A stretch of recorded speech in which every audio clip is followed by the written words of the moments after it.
How to use UPay card review.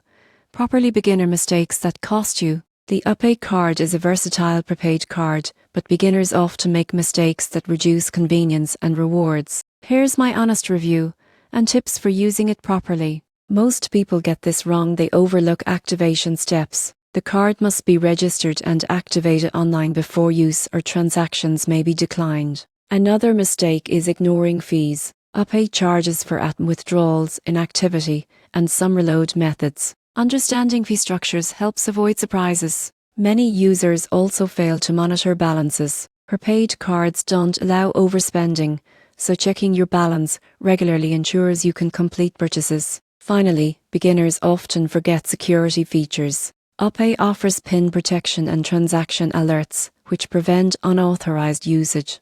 Activating these features is essential for safety. In conclusion, using the UPay card properly means registering and activating it, understanding fees, monitoring balances, and using security features. Avoiding these mistakes ensures a smooth and safe prepaid experience.